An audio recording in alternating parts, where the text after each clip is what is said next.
and welcome to Talk the Block, the show where we talk about the HGTV hit series Rock the Block.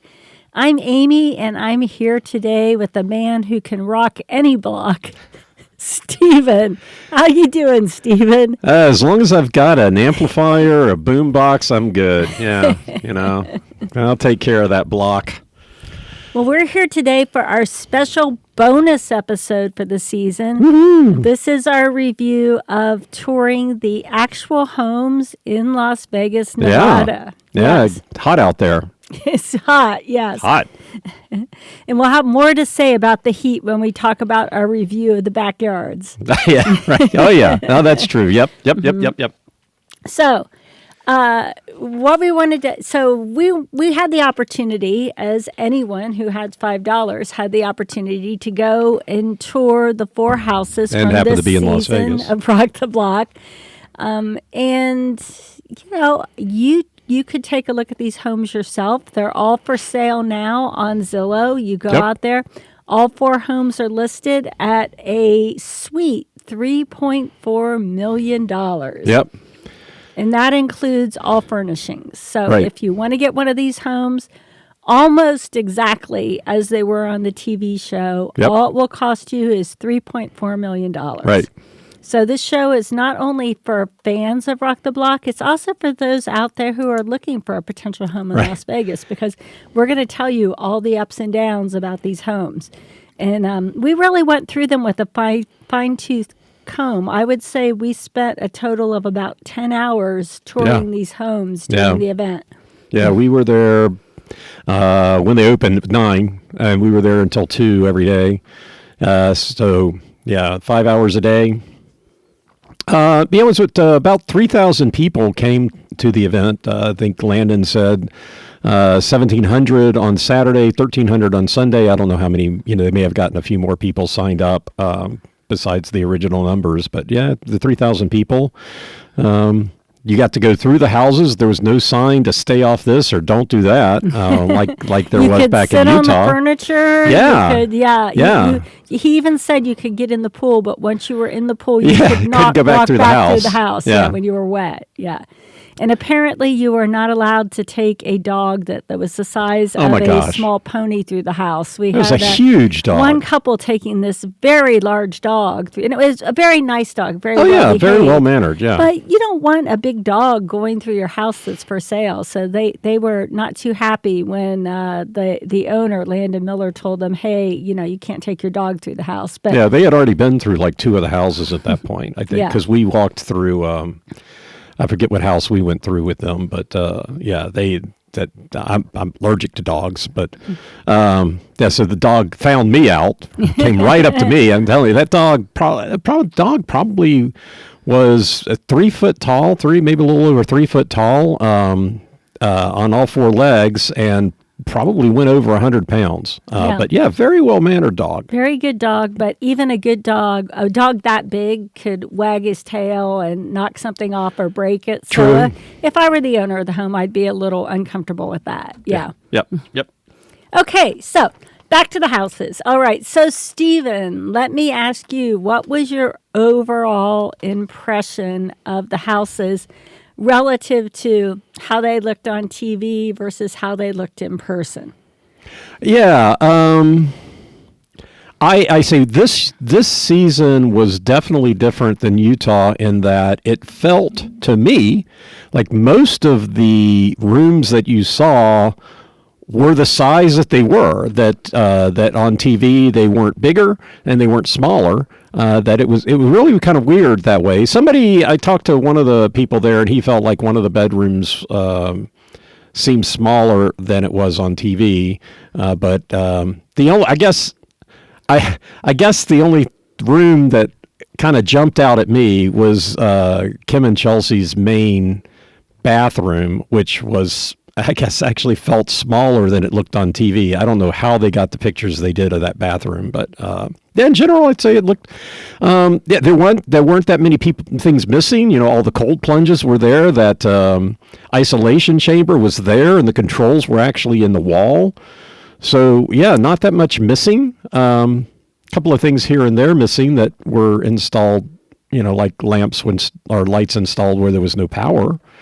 But in general, I'd say it looked pretty true to what you saw on TV. Yeah, I would agree with you, Stephen. When we were in Utah last year, I felt that all the spaces were smaller in person than they were on TV. The way they filmed them, I don't know what lenses they used or what have you, but it looked much more spacious than it really was. Whereas these houses were pretty much true to what you saw on TV. I would agree with you that Chelsea and Kim's bathroom felt cramped. It was only 4.5 feet from the entrance to the bathroom to the tub, which isn't a lot of space, right? Yeah. Especially because you had to go around the tub to get to the vanity. So that looked a little bit smaller. And the other thing that I felt was distorted is the houses, especially Kim and Chelsea's, were much closer to the street than it looked. If you watch the TV show, it looks like there's a long path going up to the houses. No. And really, they're not very far from the street at all. Especially Kim and Chelsea's is maybe 20 feet off of the street. It's very close. No, it's closer than that. They were the closest. The houses that were in the corners, though with the non-regular lots, they were set back. Those were set back quite a bit. They had quite a bit of front yard. Kim and Chelsea, I measured it from the closest point to the street was 8 feet. Oh, wow. Okay. Was 8 feet. And thanks to the fan that sent us a Kim and Chelsea reminiscent tape measure that we took. And we did do a lot of measuring while we were there. And that came in really handy. It did come in handy. Yeah. And it really, you could look at something and then measure it out and go, oh, yeah, that's not right. But yeah, I measured it out. It's about 6 feet of grass and 2 feet of stone to that corner. So it was, and then Scott and Brooke's house was further set back, but they also had a fire hydrant in their yard. And so I'm thinking maybe the reason their house was set back further than Kim and Chelsea's was because of that fire hydrant. But That was a surprise. There was also an elevation difference, which I guess I didn't realize on the right side of the street. So Scott and Brooke's house was higher than the street. That's why their pathway had to stair step up. And so did Drew and Taniya's house versus Mina and Vernon and Kim and Chelsea, where the entry pathway was relatively flat. Yeah. And then you're also right, Stephen. Last year, we were shocked when we were in Utah with how many things were missing. Yeah. Like, all the cold plunges were missing. Hot tubs were missing. This was missing. That was missing, And this year, I really didn't notice any major things that we saw on TV. Pretty much everything that we saw on TV was still with the home. And maybe that's because they're selling them fully furnished. I don't know. But, if you want that isolation pool or you want the sauna that Kim and Chelsea had, it is in the house. And if you plop down the $4.4 million, you're going to get all of the 3.4, things, all those things that you saw. Yeah, the only so what they did in Utah, a lot of the things that the artwork that the Kamahai and Tristan, or I guess it was Kamahai, I think, made the artwork, that was up for auction. So the homemade, so there was a silent auction this year too, but last year's auction included a lot of those personally made items. When you could buy the goat barn or you the could buy casita or a lot of the elements. All that stuff was up for auction. And I think the only thing that was in the auction that came out of the houses was the jukebox that Mina and Vernon had gotten out of that one challenge. Yeah, I think that was the only thing. That was the only thing, yeah. So anyway, the way I thought we would organize this, Stephen, is let's kind of talk through the four contestants. We're not going to go through all the details of the design, but we're just going to go through what are the things that struck us about each house that looked different, than better, worse, whatever, just different than what we saw on TV. And then after we go through the four houses, we did have a chance to talk to some of the employees of the building company, some of the people who were on site. And so we got a little bit of interesting information about how they got picked to be on the show and what it was like to work with the cast and all of those things. So we'll share some of those tidbits at the end of the podcast. How's that sound? Yeah, kudos. Landon Miller sat down with us for, half an hour or so on Sunday and answered a bunch of questions. We tried not to take up too much of his time, but we were able to get some insight from some of the people, and which does provide a little bit of clarity on the appraised value. And so hang on, we'll get to that. It's in the front part of my notes. I can't wait, but Amy tells me what to do, and this is what we're doing, so I'll wait. Well, I figure that's the juiciest part where we talk about like what's the special insight we got for being on site. So I want you all to listen to the whole podcast, give us a good rating, all that stuff. And whatever. So we're going to save the best for last. Okay. But before we jump in, Stephen, want to take a quick break? Okay, so we are going to start by talking about Mina and Vernon's house. And I would say a lot of people that we met at this event, including ourselves, were kind of shocked that Mina and Vernon didn't win the whole thing, given their strategy of like adding kitchens and bathrooms everywhere they could. But after seeing the houses, I don't know. It's hard for me. I'm not an appraiser, but I definitely did not like their house the best of the four that we saw. There was nobody. There were a lot of people that were confused about the appraisal, and people kept coming up and asking us, explain it to us. Once they found out that we had this podcast,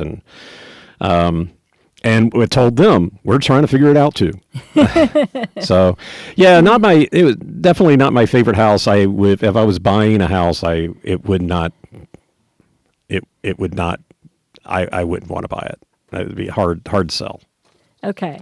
All right. So let's talk a little bit about this house. They had the wood paneling in the front, and at the last minute, they decided to paint the stucco next to the wood paneling a brown color that was very close to the color of the wood. And they kind of got dinged on that decision by the Property Brothers and others. What did you think about that choice?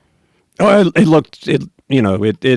it did merge together. I didn't see the distinction. They should have used a different color. Yeah. Yeah. By making it so close, they lost sort of that impact they had from that wood. So you walk into their house. I think their decision to do virtually nothing with the courtyard did not help them because, as was pointed out on the show, you had the white pavers, the white walls. They didn't put any tile or anything on the fireplace. They basically just strung some lights across it and called it a day. Yeah. And it was not an inviting space. So when you first walked into their house, it didn't have any wow factor when you went into that courtyard. Yeah, the pavers and I still like the different pavers leading up to the front of the house than was used for the driveway. But those pavers just kept going. Okay, there lots of pavers, nice wide sidewalk or entryway to the front of the house where the pavers were. You step into the courtyard and there the pavers are, and you walk up to the front door and the pavers are there. They spent $30K that last week. I don't know where they spent it, but the lights looked just as bad in person as I thought they would. Maybe at night turned on something, but why? Yeah. And then their multi-generational suite, obviously accessed from the first entrance. Just like on TV, it looked more like a big kitchen dining area, and the bedroom was kind of an afterthought. And several people touring with us, and I agree with them, were like, why didn't they just put in a Murphy bed? Because it had this little day bed in the corner and didn't seem like a bedroom at all. Yeah, and as you pointed out, we did stay in this one hotel down in Disney that was a couch, and you pull down the day bed, the Murphy bed, and it kind of extends over like the ottoman or whatnot that was there, and so you can have a couch, and it can convert into a bed, and that would have been better than what they did. Yeah, I kind of felt like it was, the layout was kind of weird. They did have a nice kitchen, and the kitchen looked big and very well designed, just like it did on TV. Yeah, it took up about half the room, so it looked really long on TV, and I guess it still was, decent size. We didn't measure that part out, but yeah. Yeah. So coming on into the house, very neutral, as you saw on TV. I thought the glass room that they had when you entered looked better in person than on TV. The glass was slightly tinted, so you wouldn't run into it, and it did look kind of cool. Yeah, it looked a lot better in person. I tend, if I get up in the middle of the night and I walk around, I don't turn lights on when I'm walking through my house. I don't know. I mean, I guess I would get used to the doors, the glass being there, but I think initially I might actually kick the glass every now and then. Since I walk around barefoot, that would suck. So that part I still don't like. I thought it was interesting. When you went to open the right door going in and you try to open it internally, it scrapes against the register on the top of the ceiling. It scrapes against the vent on the top of the ceiling, and so that's a little bit of a miss there. That vent needs to be relocated so you can fully open the door. And then in the Murphy closet, there wasn't a light. So you open up the door, and it was really dark, and this was in the middle of the day, and so I really think they needed a light in there, some type of light source in that closet.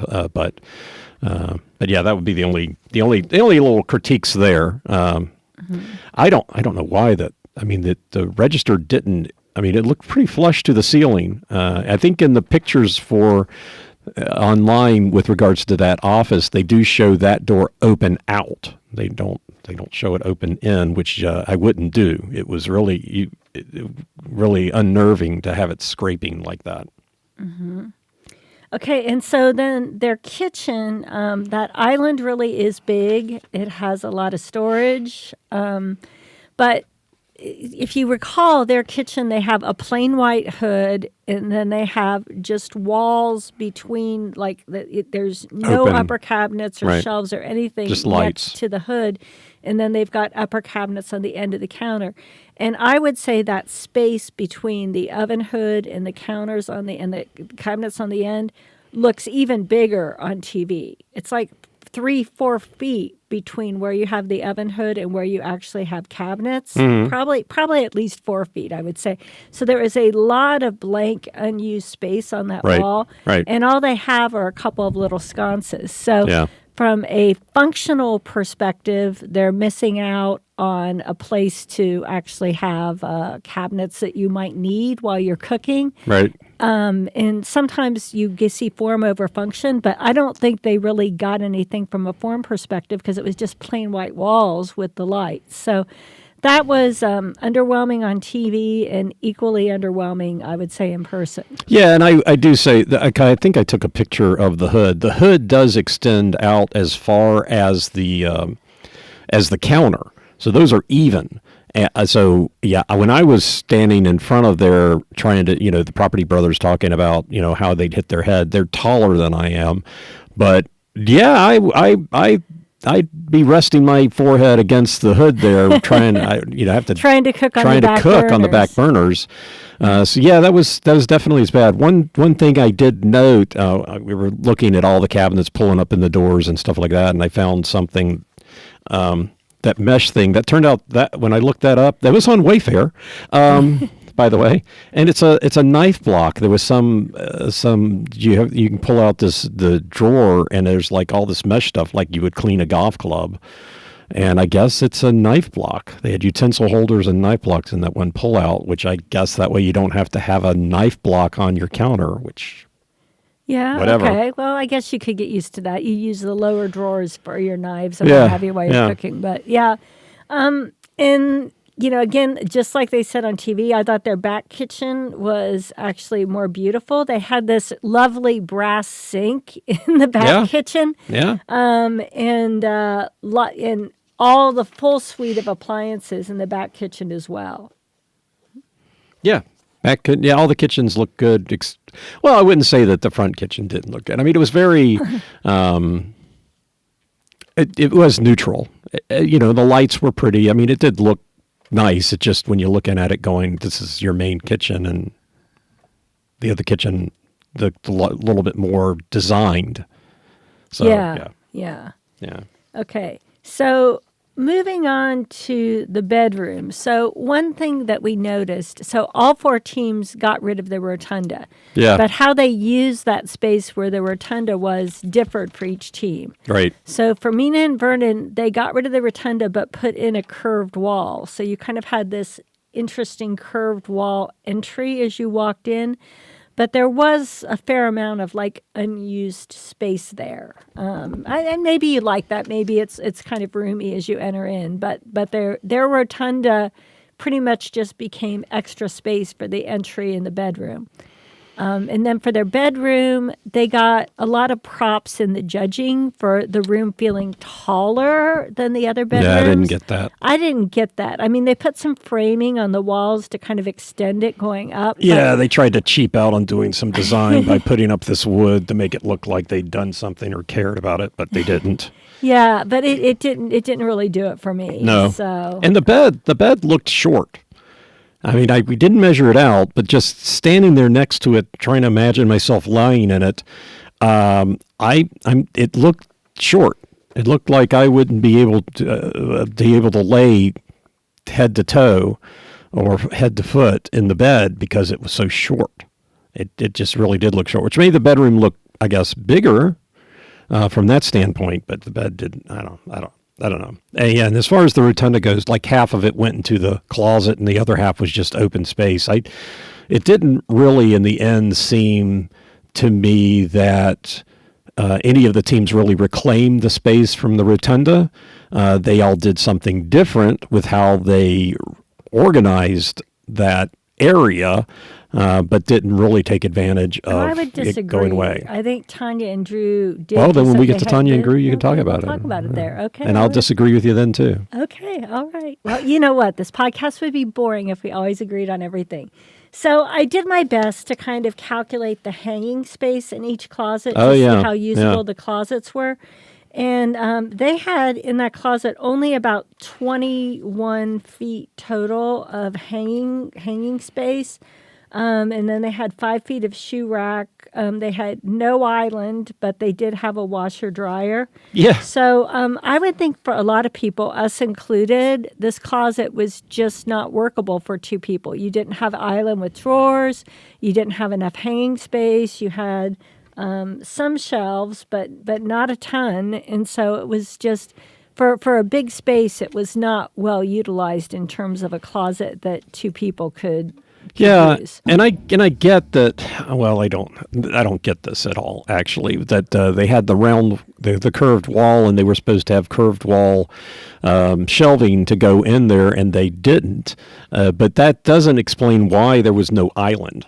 There was a rug in the middle of the floor, but no island. So I don't know how they missed that or why they missed that, because they could have had a pretty decent size island with shelving in it. Yeah. So anyway, if you thought that closet was a miss on TV, definitely a miss, and a miss in terms of the actual storage space in there.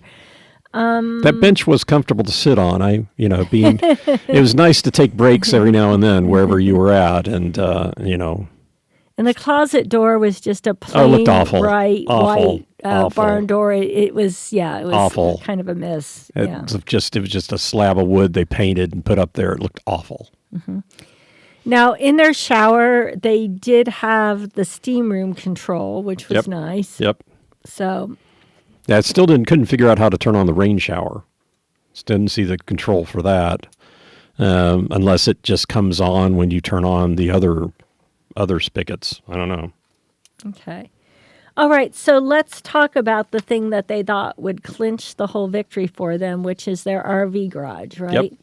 So they had a gym at the front. There really wasn't much to that gym. No, just basically a space. In a mirror, yeah. Yeah. And so then you had the door that went into the studio apartment, which really did feel like an apartment in a garage. The one thing that I can't figure out is they didn't add any windows to the RV garage. Yeah. So Kim and Chelsea did add windows to theirs, which helped a lot in terms of that space. So I'm not sure why. Apparently you're allowed to add windows to it, and they chose not to. So for a studio apartment with no natural light, it just felt kind of dark. And the ceilings were so high. Again, they could have done something with the lighting to make the space seem more intimate. Again, Kim and Chelsea had very big sort of wicker hanging lights that they hung low. So the lights hung from the top of the RV unit all the way down to sort of where a light would be in a normal house, which kind of gave you the illusion of a lower ceiling. And that would have been something else that they could have done. So I felt like, they put in all those appliances. They put in the bathroom. They put in the bed loft. Everything was there. And it could be a comfortable place for somebody to stay. But a couple choices would have made it feel a lot more homey. Oh, and they also didn't do anything with the cement floor. Right. So the main living area was just a cement floor. Yeah. And I had thought on looking at it on TV that behind the couch in there was a TV. It wasn't. It was black artwork. They had the white version was across from the couch, and what was hung up behind the couch was exactly the same piece of art painted black instead of being painted white. So not a TV, which is fine. Just I thought it was bad staging from that standpoint. It was not. So. And the interesting thing is their whole house was very white and neutral, and for some reason they went dark in the garage, making it even more cave-like, right? So it's kind of interesting. Yeah, no, I thought it was a nice color and everything. And given that they had the lofted bed, they probably didn't want to have really long hanging stuff because that would have... I don't know. Maybe they could have done it like at the far end with the couch, but by the couches. By the couches, But I don't think they wanted the view from your bed to be a bunch of strands of things holding up lights. The interesting thing when you walk into the bathroom there in that studio, when you go left, there's a closet. There's also one of those 2-in-1 washer dryers that takes up most of the space. There was no drawers in there. There was one curtain rod which goes over the washer dryer, and then there was, I guess, there was a shelf that went up on two sides of the room, and I didn't measure that out, but it looked like you could use that for storage. But as far as a closet goes, I wouldn't really call that a closet. I mean, it was about as good a closet as the one in the primary, but given the size differences and everything. But it didn't make any sense at all. But they did have the combined washer dryer unit, so you had the washer and dryer in your closet. I mean, I guess they like that. That's what they have in the main. Kind of interesting. You've got the washer and dryer where all of your clothes storage is. But they're just, from a clothing storage standpoint, there's really nowhere to store your stuff. Is the thing. The other thing that was interesting is they had the nice little bathroom in the RV garage. But for some reason, it was a small bathroom with a fairly small vanity, and they put two teeny little sinks in there rather than putting like one decent-sized sink with actual counter space. So, which makes no sense. Yeah, I don't understand why they went with the two sinks there, because this definitely seemed like an apartment for one person. I suppose two people could live there. But even if you had two people living there, given the size of the sink, they could share the sink, and then you have more counter space. Yeah. Having two sinks makes no sense at all. Even our hotel room had one sink, and you and I were both in there a couple times. So using the same sink, it's very possible. It's possible. At least we had the counter space. People have done it for centuries. Yeah. So one thing that they did really nicely, though, that's attached to their RV space, I thought the little yard outside of the RV apartment, I thought that was great. Just a cute little yard, a little sort of pergola sitting area in the back. They had a fire sort of fixture the fire pit fixture to the left to kind of define the space, a grill, and then the cypress teams to give the cypress trees, to give them a little privacy in that yard. And as we suspected, in front of the cypress trees, they had put pavers over that so that could be a parking pad for whoever was in that apartment. So I thought that was great. Yeah, it looked fine. Mm-hmm. Now, overall, I thought their backyard was great. I mean, you had the RV backyard, and then you had their full-up backyard. And when I watched it on TV, I thought their yard should have won. And I still think that it should have won after seeing it in person, although Kim and Chelsea's was very nice, so it was close. But they had those 2 matching pergolas, a really nice outdoor kitchen under the pergola that was over by the breakfast nook. And their pool area was in the corner where they could get the best view, and it was set up with a nice deck around the top. And if you went up on that deck, you got a really gorgeous view of the mountains. Yeah. Great place to hang out. Also, some of the other teams really scrimped on the landscaping and had like tons and tons of big, uncomfortable rocks. And they minimized the amount of rocks there. They had rocks along the fence, but it wasn't overwhelming like it was for some of the other teams. Yeah, they had a nice view from up there. My takeaway, I was walking alongside the fence in the side yard next to the kitchen. I guess it's where the dog run. And I took my phone up and I took a picture of the side yard. And I don't know if I think I sent you the information on that. It looked like a junkyard. I mean, there must have been 20 broken down cars there. And when you look it up online, there's this really nice house, and it looks like they're attached. And behind their house, they've got this junkyard. Yeah, but that wasn't part. No, but it's just part of the area. I just thought that was really interesting. That is interesting. Yeah.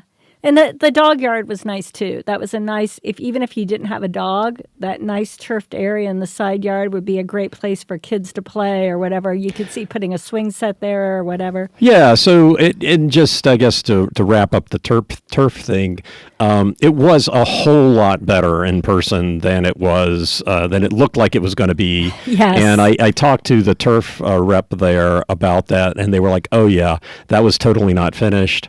And she seemed a little embarrassed about how it looked when they were building it. But I mean, I guess it's all part of the process, right? When you're looking under the cover.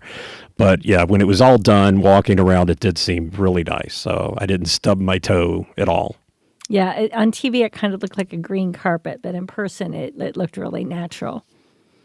Well, I wouldn't say it looked natural, but it was fine. Natural-esque. Yes. Okay, all right. So let's take a quick break, Stephen, and then we'll move on to Taniya and Drew. Okay, so Taniya and Drew, their house, I thought, on the outside looked good. Above the entry, the painted and texture, it was painted. We thought maybe they used roof shingles underneath that overhang, but they did not. It was painted. And they had a big front yard that they just didn't do anything with. In fact, they didn't even have a patio that extended all the way under the underhang. They had a tiny little patio right in front of the door. Right to the door, and that was it. Which is different than everybody else, right? Yeah, they had a big front yard, and they just put a bunch of uncomfortable rocks, a little bit of turf, but it was... I don't know. It felt like they could have done a lot more, but at that time they came around to the front yard, would they have a quarter? They had $1.50. By the time they got to that, there was no walk-in fridge to put in the front yard, so who cares? Yeah. Now, my overall impression of Taniya and Drew's house is that they had some really high-end design elements that were beautiful, but they spent so much money on the high-end things that it was either really high-end or really done sort of halfway because they ddidn't have the money to do it. And so that was my overall impression of their house. Yeah, lots of money spent with no added value. Mm-hmm. That was my biggest takeaway. Now, I did love the wrought iron doors, and I Yeah, thought that those looked good. worked beautiful with that. And what do you think when you went into their courtyard, Stephen? Well, not a fan of the projector. Somebody pointed out that the sun is just beating down on that projector. The projector extended out past the wall. I thought it looked bad. It should, if you're going to do something like that, it ought to be centered in the space. Maybe it could put it on a shelf or something so it doesn't look like it's just sitting there. But I don't know. I didn't care. I didn't like the projector before. I don't like it again. I still don't think it's a good idea for a movie night. You're the only person I talked to that thought it worked as far as movie. Everybody else I talked to didn't see it point either. So. Well, okay. All right. So I'm unique in that, but I do agree with you that projector just sitting there looked a little weird. I would have liked to see some sort of cover over it so it wasn't getting beaten down. Yeah. I mean, talking about being out in the backyard, when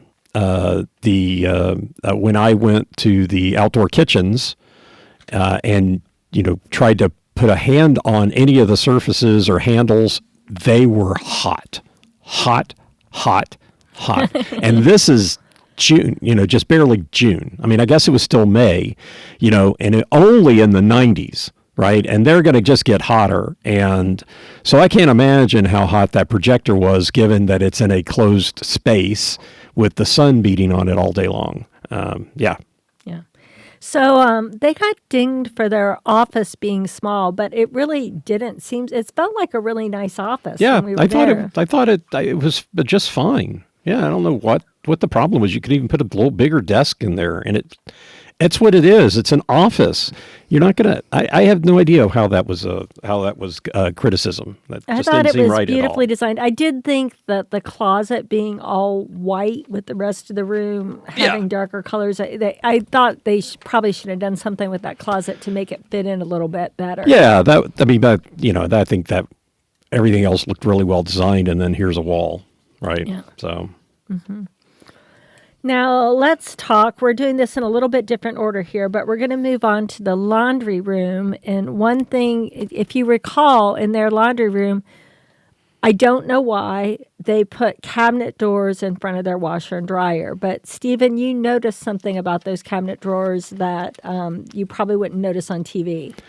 Oh, yeah. So I was relaxing on the bench. Taking, my opportunity to ponder life in a laundry room. And this lady came in, and she was probably 5'1", 5'2", and she was complaining about every house and how it was not the closets that she was, and Amy noticed this too, in a lot of the closets where they had the hanging spaces, Amy could barely reach where a hanger would be, and this lady was like, she couldn't reach any of them. And so and at this particular time, I think this was on Sunday. On Saturday, I think the door, for some reason, when we came to this laundry room, the doors to the washer and dryer were open. Well, we came to the today on Sunday, it was closed. And so, just trying to talk to the other people there about how they felt about things. I took every opportunity that I could to either listen in on conversations or ask people directly about stuff. And so she was in there, and I said, well, what do you think about the cabinet doors being in front of the washer and dryer? And she said, well, if I could see the washer and dryer, that'd be one thing. And so she tried to reach the handles, which are on the top of the door. She couldn't reach them.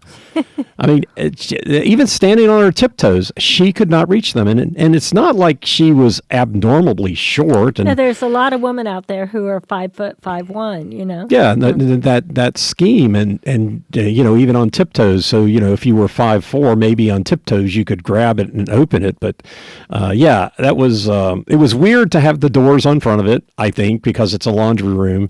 And then it didn't occur to me that the handles were in a bad spot. But yeah, definitely talking to this one lady, she was not happy with any of that. Mm-hmm. And then the other thing we noticed in their laundry room is that it would be pretty easy to put some sort of cover over the dog wash so that you had more counter space. Yeah, you'd have to do that because there really wasn't that much counter space to do anything in there. And then if you're not washing the dog, you could just have something laying over top of it. And then when you need to wash the dog, you just slide it away, off. And then kind of like they did with the ladder in the kitchen, right? Yeah.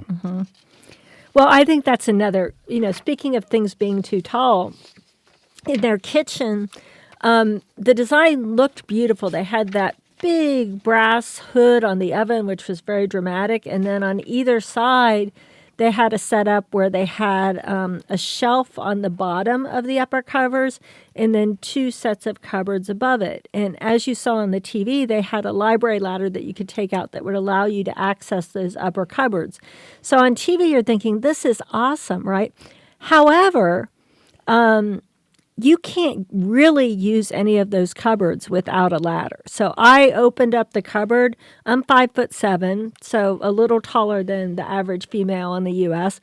And I would barely be able to reach and put something into those cupboards without a ladder.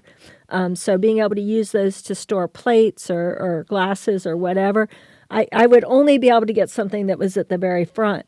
So the ladder was great. We loved it. But I really don't think you want a kitchen where you need a ladder every time you're getting to the cupboards. Well, and to be fair, the ladder was put away, so we didn't get to try it out. And I'll just say this. To me, it seemed a little too, on TV, it looked like it was a little too up and down. It needed to have a little bit more angle to it. But yeah, the cabinets were deep. I mean, I didn't try to reach to the back of the first one. I don't think you probably could even I'm not sure I could have. Yeah. Because it was pretty high up. And they were deep. Mm-hmm. So if I had to reach something in the very back of the lower one, maybe I could have, but that would have been it. Yeah. Yeah. So again, it was more form over function in this case, I would say. Now, the 2-tone cabinets and everything that they had in the kitchen were really nice. I thought the rounded island was nice, but I do agree that light fixture was hung a little bit too low. Yeah. And I think they actually could have gone with a bigger island there. Yeah. Amy sat down in one of the chairs and I was standing. I was trying to get a sense of what it would be like to stand there as if I was cooking. And I had to look just slightly below the bulbs to see Amy. So it was very, very disjoint trying to have a conversation with somebody because the light was that low. Mm-hmm. And so it definitely needed to be higher. The other thing that was kind of interesting was that that island was not centered on the kitchen. It was longer on one side than the other. It seemed like maybe the sink was centered with the stove, which maybe you like that, maybe you don't. Not sure. There's plenty of prep space and mise en place area on either side of the stove, so maybe it doesn't matter. But it was kind of interesting. It wasn't centered. The bullnose looked fine, but really the granite or whatever it was kind of looked boring. So definitely not a feature of the area. Now, one thing that they did well that was not highlighted on TV is that they had sort of floor, not quite to ceiling, floor to maybe 1 foot below the ceiling, windows on all 3 sides of the breakfast nook, which made that a beautiful sunny space. And I don't recall seeing that on TV. It definitely didn't get highlighted. I mean, I think, there's some things that for each team, like the pergola with Kim and Chelsea in the courtyard, that just kind of shows up here and there and doesn't get called out.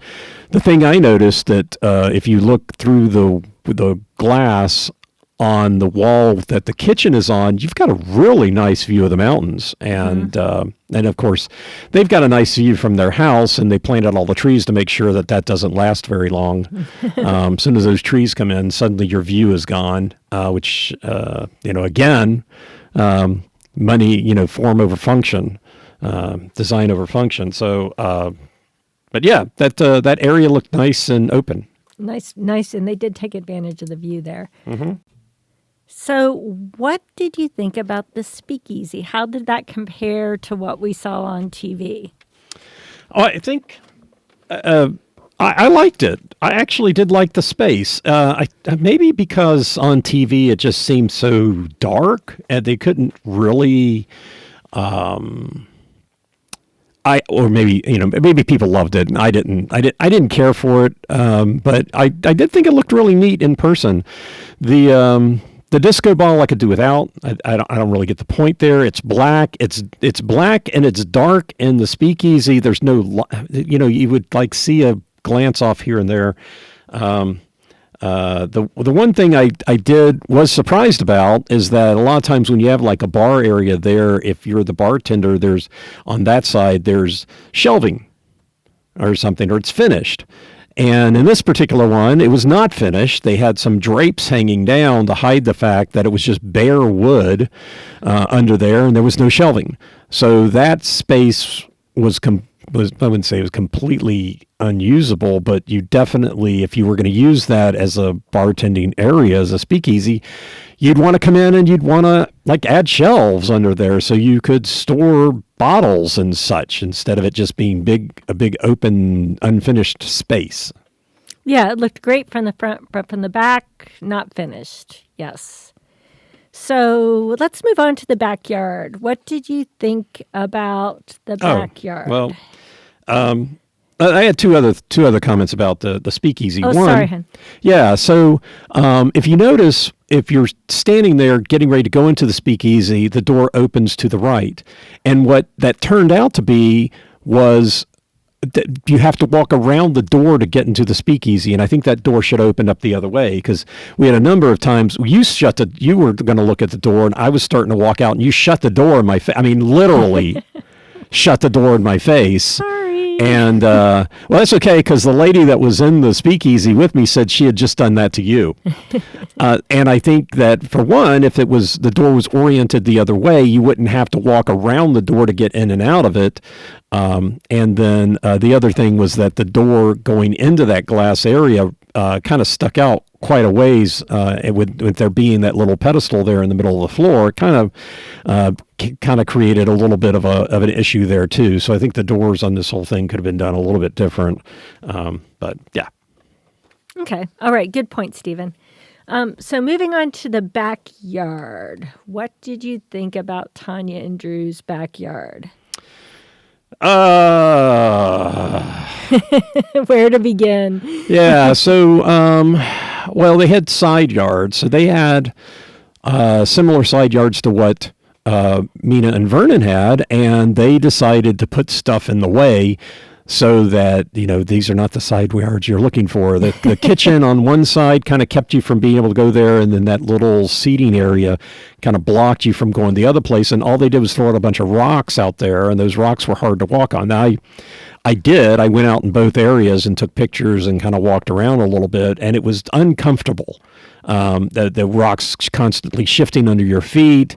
So it was not, it was just really, it was a throwaway. Mm-hmm. Gotta give props to Mina and Vernon for doing something with them, instead of just throwing rocks out there. And, yeah, that's the first place where I went out there and I started putting my hand on the surfaces, and boy, it was too hot. It was just too hot to grab.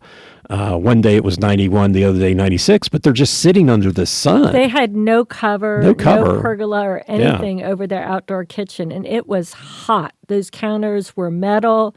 You could, I would imagine it was hot when we were there. It was in the 90s, but on a 120 day, you could probably burn yourself by touching it. Yeah, and talking to people there, I don't know how many of you guys are familiar with Vegas, but they don't consider 90 to be hot.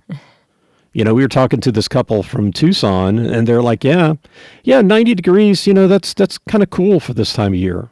I'm like, well, I'm not, good for you. It's hot. And then what about their pool? Oh, yeah, it looked awful. It really did. I mean, even looking on TV, it looks like it was half done. It's like, here, let's just throw something on this one side. It didn't wrap around anywhere. And then the wood that was coming apart, that it either wasn't nailed in wood appropriate on the front side of it, and it was coming apart. It was just shaking, poorly done. And then on the backside looked awful. You could actually see the plungy logos Yeah. and stuff. They didn't do anything to cover it up. Yeah. Nothing. And there's a bunch of trees back there, but that's the direction of the view. So they put all these trees around the pool to kind of create like this design space. But at the same time, if you want to look at Lone Mountain, you got to go to somebody else's yard to do it because they made sure that all of their landscaping impeded on the view. So, yeah, exactly. So they didn't take advantage of that at all. And then let's see. Yeah, and the deck staging around the main bedroom looked cluttered because they had the shower. And they had these lounge chairs that were sitting like maybe a little too close to the TV. They were blocking the way in and out of the bedroom. You couldn't slide them back because of the shower. The shower wall on the house was actually done with some type of material. It wasn't just the stucco. Just sticking out of the stucco. We thought. But it sure did not look cohesive. And then it stuck up above the wood parts on the house, and you go around and look at it, and it was poorly done. So bunch of caulk just kind of draped out there. It just looked like somebody didn't care. Here's a design element. For the design element, but for one, not going to actually do it right. And, kind of like the wood around the pool, anyway. Well, let's talk about their main suite. And in particular, I want to talk about how they used the rotunda area that they got rid of, because it was different from most of the other competitors. Yep. Yeah. So it didn't show up. It wasn't super evident on TV, but their closet was kind of like a 2-room closet. There was the big closet, and then there was a little side closet, which was, I think, the area where the rotunda was. Yeah, and that right. was done in 3 sides with shelving, so it was a perfect closet for putting shoes. If you had a big shoe collection and you're a shoe person, you pretty much had a shoe closet there ready to go. But what we couldn't figure out is why there was a little wall that wasn't structurally necessary, we don't think, because most people got rid of it. Most people got rid of it. And there was no hanging or no shelves on either side of it. So it was just a mirror on the side with the shoe area. So we don't know why they didn't just get rid of that wall, because then their island was relatively small in the closet. Yeah. So they could have got rid of that wall. It was very small. Opened it up more. Bigger than Mina and Vernon's, but, Yeah, so basically they took the rotunda, and then you kind of walk down that hallway by the laundry room, Mina, and then then you would turn left and go into the main bedroom. So that was that part of the rotunda, and so you and then most of that rotunda stayed in the closet, and then they kept that one wall. So it was.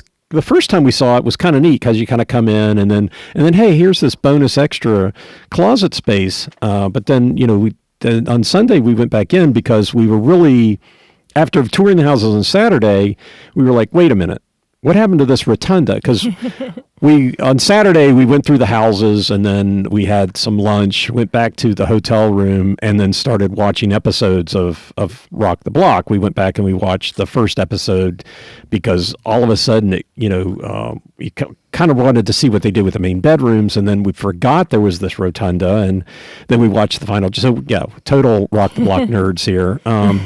So then on Sunday we went back and we were like, okay, wanted to make sure, because we didn't always go through the house in an organized way on Saturday. It's like we could go into if we were in the backyard, wanted to go in the bedroom, we'd go in there. We wouldn't necessarily go through the house, and so didn't have that perspective. And so on Sunday we made sure to do that because it was just confusing as to how all the teams took advantage of that space, especially, like Kim and Chelsea's bathroom just felt so cramped. And so, yeah, that's kind of how we wound up here. But that wall was not load bearing, and yeah, they could have taken it out, had more space, and it would have been a bigger island. So I think that was kind of a miss. Yeah. Unfortunate and for the them. other thing I noticed in their closet, they didn't have any half hanging. It was all full or 3/4. So I think they could have gotten more hanging in there if they would have done some double half hanging in the closet. Yeah. Mm-hmm. So then the only other thing I wanted to highlight, because I did not notice this on TV, was in their bathroom, their tub fill was from the ceiling. So when you turned on the water, yeah. you go to the Yeah, that was bizarre. I mean, it was nothing. It was just you looked up and there's this hole in the ceiling, and I'm like, was there something missing? And one guy was there. And he's like, I got to try this. And so he walked around. He turned on the water, and here it is, splashing, dropping 9 feet into this tub, splashing everything as it fills. And I looked at this one lady. I said, well, I guess once you're in the tub, you're not going to add water to it.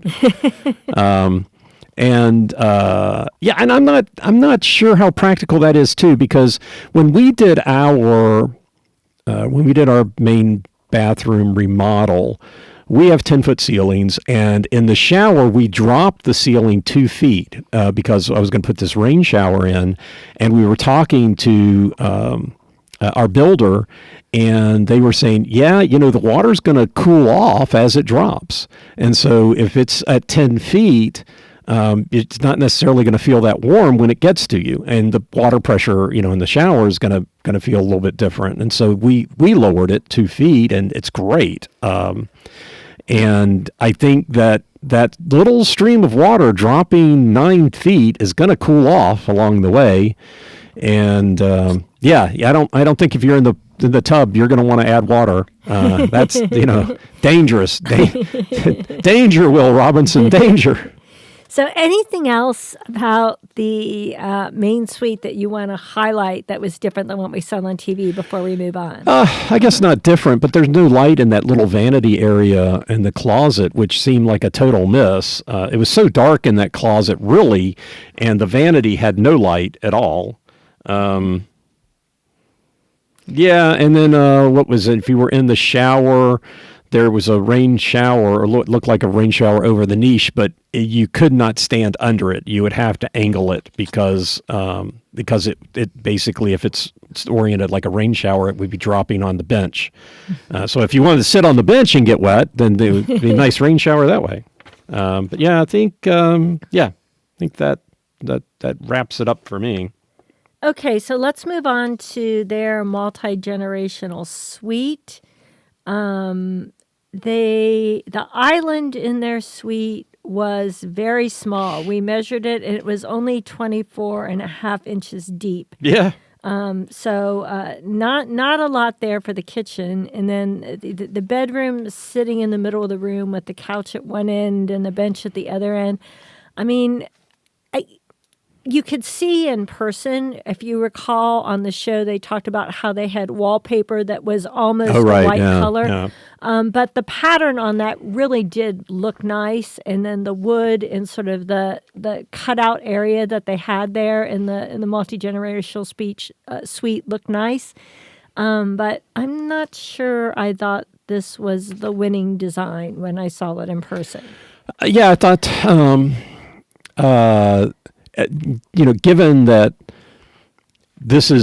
you're living in this area, right? They could have pushed the bed back closer to the bathroom. They still would have had plenty of room, especially, I don't know why it had the wings and you had the sitting area behind it and in front of it, the bed, again, design over form. But if you didn't have one of those couches, you would have had a lot more room for the sitting area. Granted, they did have the one couch against the wall, but it really didn't seem like the living area was very expansive. It wasn't very welcoming, and the little island that could. I mean, it was like a hotel room with a. I've had bigger islands in hotel rooms. I've had bigger islands in smaller hotel rooms. That was really, really small. Okay, so I think. Oh, the other thing was I did have to laugh when I was looking at the bed and the back of the railing. When you put together furniture and it's got here's part 1, 2, 3, 4, and they've got stickers on them. The sticker was still on one of the parts, clearly observable. Number 6, middle rail on the bed. I just thought that was hilarious. Okay, so let's take a quick break and we'll come back and talk about Scott and Brooke. Well, before Let's just finish up a little bit here with Taniya and Drew. Oh, I thought we were done with Taniya and Drew. What No, did I miss? What did I miss? Sorry. No, just a couple little comments. Okay. You remember in the great room they had that one piece that they got. They spent $3,000 on. It turned out to be the wrong color, and so they spray painted it. Again, wasted money. I thought the spray paint job looked splotchy. I didn't think it looked good in person. From a distance, it looked fine, but when you got up on top of it, you're looking at this going, do these people not know how to paint? Okay. And then we noticed the back kitchen. We didn't talk about the back kitchen. The back kitchen is just as cramped as it looks on TV. And to me, it didn't seem like there was any sort of prep room. That if you were going to use that stove, you would have to prep in the main kitchen and carry everything back in there because it was just too cramped. So that's my last two comments. Now, take it away, Amy. All right, we're going to take a break, and we'll be right back to talk about Scott and Brooke's house. Okay, so Scott and Brooke. Let's see what our notes say there. So their house is definitely a little bit further from the street than Kim and Chelsea, and also elevated. There's a fire hydrant in their front yard, so we're wondering if that's why it's back a little bit more. Yeah. Oh, yeah. So going back to Taniya and Drew, we're going to do that anyway here. It was kind of interesting because there's an elevation change from one side of the street to the other. They actually had a retaining wall, Kim, between Mina and Vernon's and Drew and Taniya and Drew's house, that actually retained the wall, retained the dirt because there was a big elevation change between one to the other. Big, a couple, maybe a foot, right? But the wall has to, the wall goes down between the two properties, and so there's about a foot or more of land to hold back. And then, there were two. We were seeing these wine fridges everywhere, and then they had two. They had one in the speakeasy and one in the multi-gen, the two-zone wine fridges. But yes, Scott and Brooke, further from the street, also elevated. Yep. What did you think about their curb appeal? I thought it looked good from the street, and it wasn't set back as far as Mina and Vernon and Taniya and Drew, but they had a decent front yard, and I thought it looked pretty good. They had, was it three sections of pavers going up because to account for the elevation difference up to the house. And they staggered them left to right. So it wasn't like just one big walkway. You had a 5-foot section, and then shifted to the right was another 5-foot section, and then shifted back to the left was 5. I thought that was really nicely done. And I thought the contrast between the stone and the cream color of the house was more noticeable in person, and also the terracotta roof looked good too. Okay. So as we walk into their house and we see the courtyard, I know you did not like the trees on TV. You thought they looked like lollipops. Did you like them any better in person? I guess so. And one of the people touring the houses told us that they are Japanese blueberry trees. I did a little bit of look at Japanese blueberry trees, and they can grow to 15 to 20 feet. They said they grow very slowly, so if you want them to be tall, you better buy them taller, or have a lot of patience. But they can also be trimmed to have a shorter look. So it seemed like maybe they're similar to a bonsai tree, and in that respect. So yeah, I think since they can be tailored to the space, that it would probably be okay. In which case, I would have preferred for there to be more foliage near the bottom. I think they had also said that if you just let it grow, it kind of looks like a Christmas tree. So kind of that conical shape. And none of these had the conical shape, but that's fine. But yeah, I thought they looked better than. I'm still not sure. It's a good idea, but they look better. Yeah. So I'm going to say I loved their multi-gen suite. I thought it was by far the best design. And, of course, since that was judged by each other, At that point, they'd already won twice, so I'm not surprised that the other competitors didn't give them the win. But adding that extra room in the multi-gen space to give the bedroom, it actually made the space feel bigger. And I think it's because they added a wall there, that bedroom wall, they could sit the couch and stage. So it really did feel they had a bigger island than Drew and Taniya. I think their island, where does it say? I have it written down here. Their island like 4x6 or 4x8. Yeah, it was 40 inches deep as opposed to 24 inches deep. So it was actually like a real space that you could use. Well, it had a washer and dryer in it. Not had a washer, sink. it had a dishwasher. Dishwasher. Yeah. Had a dishwasher. That would have been Mina and Vernon. And I guess to just kind of back up just a second, it was kind of interesting, these multi-gen suites. So there's 2 closets in there. One had a door. One had the sliding doors, except in Kim and Chelsea's. And the door, the one with the regular door, was a washer dryer area. Fairly deep, fairly big. The other thing that was kind of interesting was that in the other closet, which would be your clothes closet, was the audio control panel for the whole house audio. So, if somebody's using that multi-gen suite, the cables and everything just right there. So I think it would kind of decrease the usability of some of that space, but it was, all those wires and everything it was in all 4 of them. The other thing that was kind of interesting, and I had already noticed this, but when we wound up talking to one of the 4 employees of Landon Miller, he said that both in the kitchen and in the multi-gen suite, they have a fan over the stove, and the controls for that fan got drywalled over, and so the Landon Miller team had to go back in, cut out the drywall so that the control panel for the fans was accessible. So that was, again, one of the things that they do when they're rushing through to do these houses.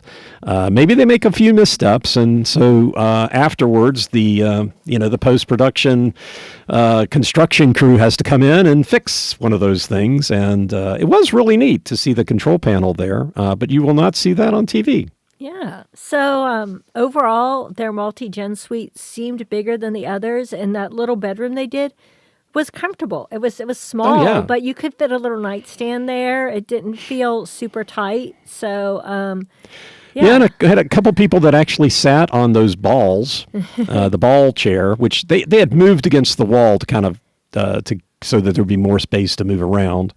But a couple people sat on them, and they said they were comfortable. And the wall with the fireplace in there looked great. Looked great. I mean, it was overall a really super comfortable space. Well, and back to Taniya and Drew, they had that tambour wall that was backlit, and that looked beautiful too in person. So kind of missed that, but it looked beautiful when we saw it on TV. It looked just as good. But the fireplace in Scott and Brooks was definitely a good use of their bonus money from having won the previous week. And everybody we talked to agreed that they should have won, but you knew the other competitors weren't going to give it to them because they didn't want them to win yet again. So okay. All right, so let's move out of the multi-gen space and talk about the great room kitchen area. So what were your observations on that whole part of the house, Stephen, and how did that differ from what we saw on TV? I did think that the my thoughts on the lighting over the islands would be similar to, they should have had a similar criticism to what the old kids on the block, the criticism they got, and I think that's fair. I think it should have been. I think that to me, I did not care for that particular thing. The lighting over the double islands. Over the double islands, yeah. The hood, in my opinion, they did those corbels to create the hood, and to me, that hood was just about as big of a danger as it was with Mina and Vernon. I was kind of hitting my head on it to reach the back burners too. They didn't get dinged for that, but yeah, it definitely was something of an issue. And then the second kitchen seemed great. That was awesome. I thought how they used that second kitchen as sort of a butler pantry they created a dining room in the front of the house, and they had arch doors coming from the pantry and then going into the dining room. And I think maybe what wasn't so apparent on TV was just how much room was in that back kitchen / butler's pantry. Between the two counters, probably 5-6 feet worth of space. Yeah. So you could definitely go back there, even have guests go back there and comfortably pour themselves a drink from the bar there. Yeah. It wasn't just a back kitchen. It was actually like a space in the house and set up perfectly for entertaining, right? You could bring your food out that way, bring your drinks out that way. There was a dishwasher and a sink. You could come back and dump those off if you were entertaining. It was really well thought out. Yeah, when you walk into that space from the main kitchen on the right, where there's that beautiful bar area, and below that it's like the cabinet seemed to be lined with tambour, and that was actually shelving in there. You could open up the doors, and it wasn't very deep, but you could put your margarita glasses, any sort of glassware under there. And so, still, again, there was function to the design, right? As opposed to design for the design's sake. There was design, and then it was actually usable for some reason, as opposed to some of the other teams. So, definitely gotta give it to Scott on that one, because it was, it definitely seemed like if you were going to be cooking back there, very comfortable spot to be, and right on the way to the dining room. So, yeah, definitely. The other thing that I will say is throughout the whole show, people complained they had sort of those natural cabinets that they used throughout. Yeah, right. They used them in the kitchen. They used them in the bedroom. They used them. And I thought they looked fine in person. On TV, they looked a little bit disjoint, but it probably wouldn't have been my first pick for cabinets, but I didn't find them off-putting at all in person. I thought they looked just as rustic. The color of the wood, I think, was probably fine, but all the knots and stuff that were prevalent, I think, did kind of give it a little bit less of a refined look. I did have to laugh that to the left of the stove on the wall, there was this big artwork of a wood knot. So it's like, okay, let's double down on the fact that we've got wood in the house. It's got knots in it by putting up a painting of a knot. So that cracked me up. But I get it. To me, if you're going to spend, again, not necessarily that it's not to everybody's taste, but I think it did not look refined, I guess would be it just looked a little bit more rustic, a little more farmhousey than I would expect to find in a $3.4 million house. Okay, so let's move on to the main suite. So I'm going to talk first about the bathroom in the main suite. They had sort of the 3-layer. They had a sauna, then they had a shower, then they had a bathtub next to the window. And my concern seeing that on TV was that it would feel cramped. But actually, I walked into all 3 spaces, and it didn't feel cramped at all. It actually worked really well, and I thought it was a great design because you could look outside while you were in the sauna or the shower or the bathtub. You had that glass. And walking into that sauna, that Himalayan salt really did smell good. Oh, yeah, that did smell great. Yeah. I will, kind of backing up to the kitchen a little bit here, I will say, we're not big fans of wine as decoration, but I will say that wine, whatever you want to call it, that glass wine storage area, it did look good. It looked better than it did on TV. It looked better than it did in person, yeah. Okay, well, sorry. I didn't No, that's okay. That's my role to back up. You move forward, I back up. Beep, beep, beep. Anyway, so yeah, the main suite, I think one thing that, excepting Kim and Chelsea's, all of the other 3 houses in the main bathroom had lots of open area. And so when I went into Scott and Brooks, I did like that there was a sauna and that there was a shower and that there was a tub area, and it did not feel cramped.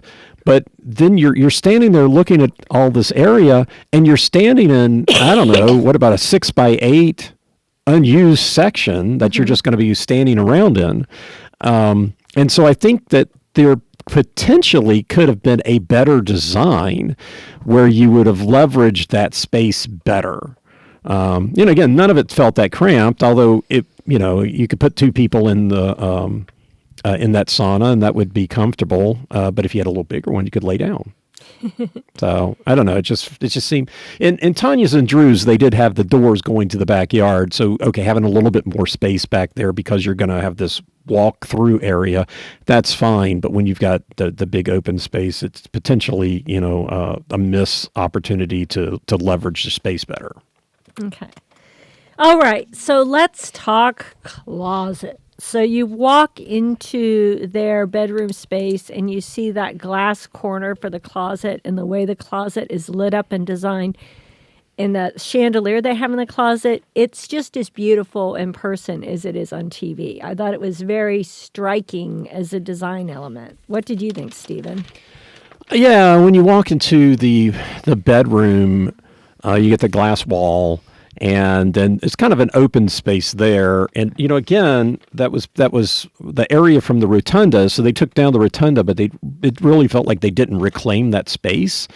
Potentially they could have put a door to the bedroom, kind of back up the wall a little bit, and then kind of, and then removed, a couple of feet of wall, and then they could have had more closet space. But it did look very impressive. It looked very open and inviting. And from that standpoint, it looked beautiful. Not necessarily very functional as a closet, though, I think is what Amy is going to talk about.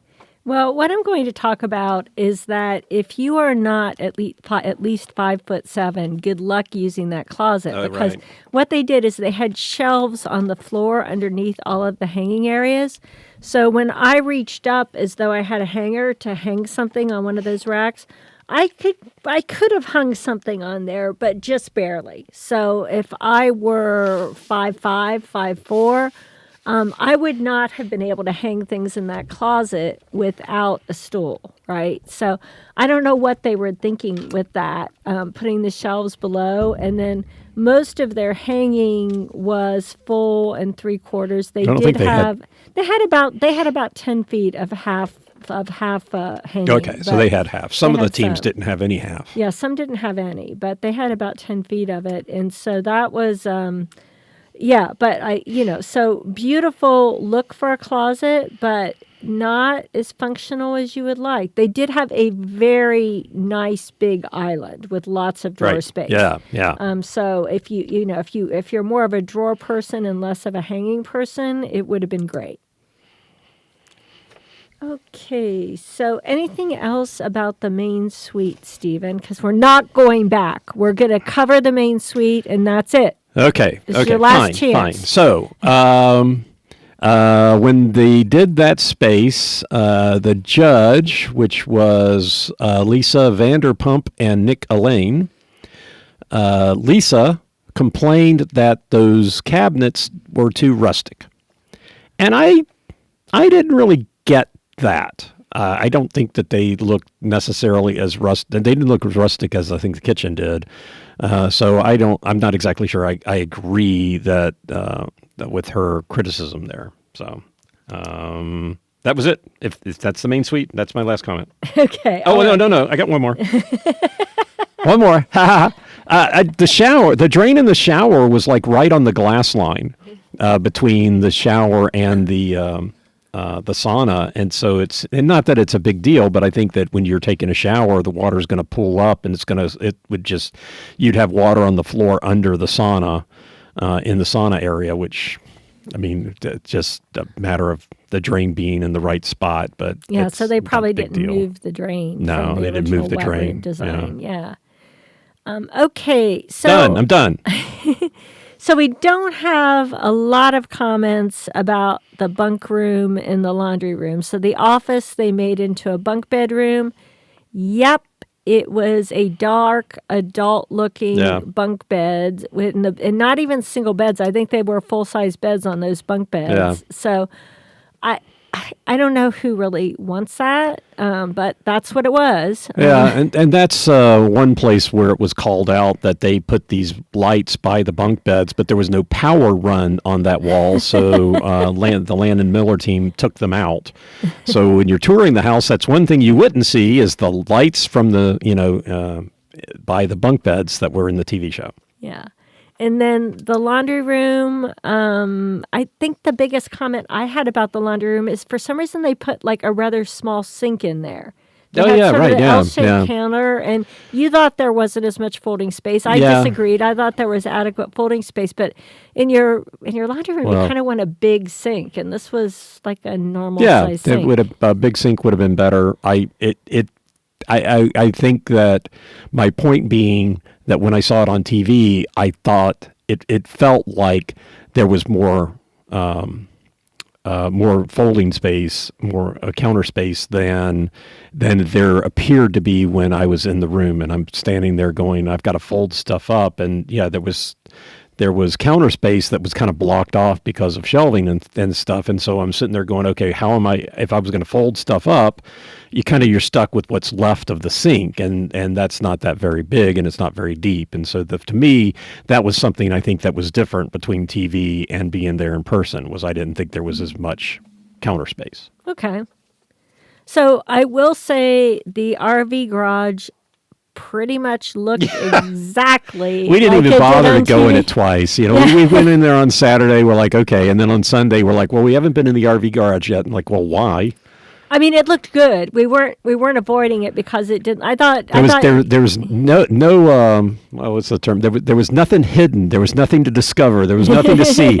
It was there. There were no. There's a term, but I'm struggling for it for days. But yeah, there was nothing. It is what it is. It is what it is.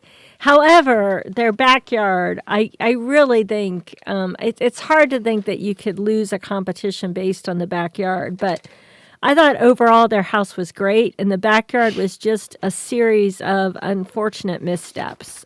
First of all, there were no fans on the porches. So you had these back porches, and you did not have ceiling fans. So we verified that. Their fireplace between the two porches was the best. Oh yeah, I mean, totally. There was the pavers around the outside, and it was open in between. It was really good. That's about all you can say that is good about their backyard. They put their outdoor kitchen right behind their breakfast nook, and it had this big, ugly metal roof structure. Right. So instead of having a nice view out of your breakfast nook, it was actually blocking light into the breakfast nook. Yeah. And when we walked into that structure where the outdoor kitchen was, even though it was completely open, it was noticeably hotter than the rest of the yard. Yeah. It probably went up 3 or 4 degrees. Yeah, probably more than that. And it was black metal roof was just making it hot. You weren't cooking at that point. So if you had your kitchen going, it would be even hotter under there because that's just going to trap everything in there. So yeah, if you want to sweat, you want to get a little sauna action while you're cooking, double duty. That's the place to be. And so whereas Mina and Vernon had about 5 feet of rocks next to the fence and the rest of it was yard, Scott and Brooke had like 12 feet of rocks, and their green little tiny strip of turf was only 10 feet. So they had more rocks than turf in that backyard. And not rocks that were easy to walk on either. It was pretty much unusable space, right? And then they had the 3 different structures that really did look bad. I thought it looked bad on TV, and it looked just as bad in person. You had the big metal roof structure for the outdoor kitchen.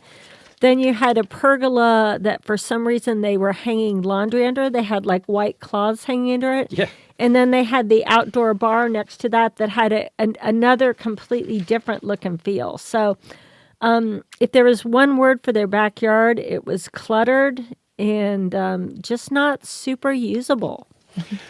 Yeah, and I think this was in the space where we had seen a couple of people, I think on Saturday, wandering around with a fairly good-sized camera. And so they were resting in this little bar area, and we talked to them. Turns out that they were filming stuff that they worked for the company that provided the outdoor TVs. And if you remember, Mina and Vernon got dinged for having their TV mounted to the wall on the outside. So, if you were in the pool, you could see it. And so I asked them if they thought that was fair or unfair criticism, and they wouldn't really commit to that, but they were adamant that the TVs were made to be outside, and if you could just hose them down if they got dirty because they're watertight and water resistant and resistant to this and resistant to heat and all this kind of good stuff, and the picture, it tends to be more vibrant and brighter because it's supposed to be an outdoor TV. So it felt like they would prefer to take exception to that criticism, but they were a little too political or diplomatic about it. Okay, so any last comments on Scott and Brooke's house before we move on, Steve? Yeah, I did have to note there in the great room there were these two probably swivel chairs, but they had tassels on them. It was hilarious. It looked like something you'd see like at a rodeo or something. These gray chairs with these tassels, I don't think is the right word for it. Fringe, yeah, fringe. Fringe along the entire backside that draped across the floor. Just looked awful, in my opinion. Just so awful. And as we kind of criticized Taniya and Drew for not doing anything in their side yards. I will say that Drew and Brooks, not Drew and Brooke, but Scott and Brooke's house and Kim and Chelsea's house, the way they were oriented on the lot, the RV garage side, I think this is right on both of them, was really narrow, and so there really wasn't a lot of opportunity to do anything. So I don't really don't want to add any criticism to Scott and Brooke for not doing anything on that side. On the other side, they did turf about half of it that was close to the backyard. The issue with them is that if you kept going and you turned around, you would start to have the view of the mountains. And so by the time you get to the street wall, to the cul-de-sac, if you were in their yard and you turned around and looked, you remember Kim and Chelsea have the beautiful view of the mountains.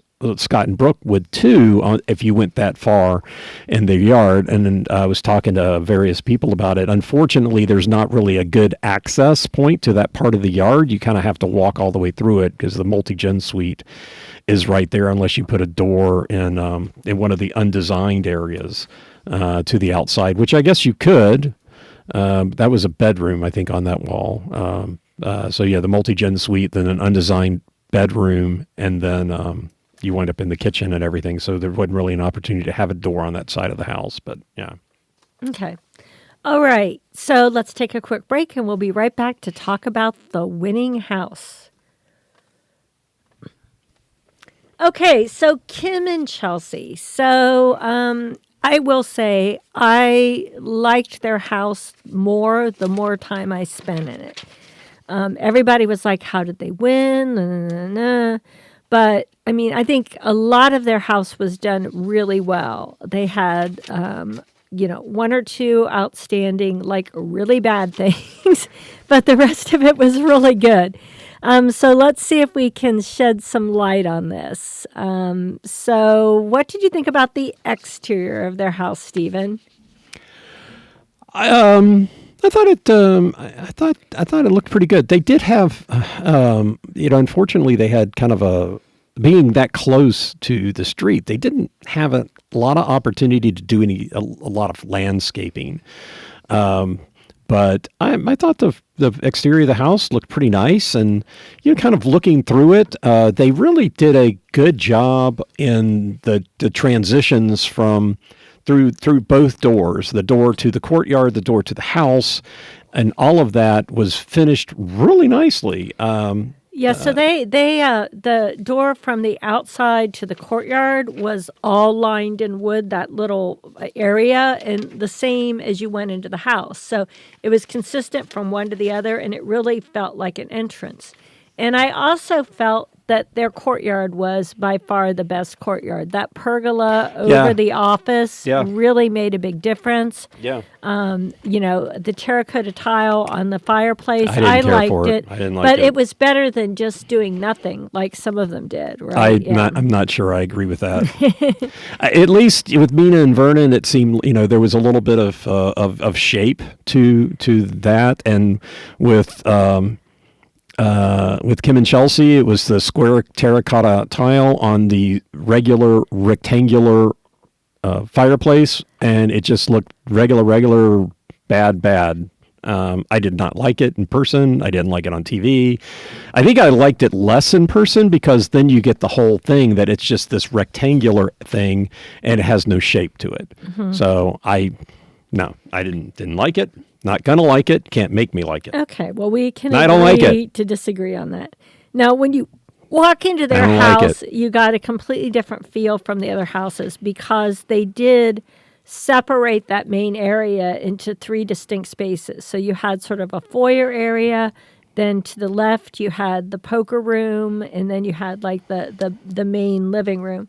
And I thought the wood on the walls and using the wood to kind of like, it was still open, but there was structure that separated the spaces. Right. And definitely more transformative than what anyone else did. Yeah, and one thing that I don't think got shown on TV is that the cut on the wood. We talked to the wood.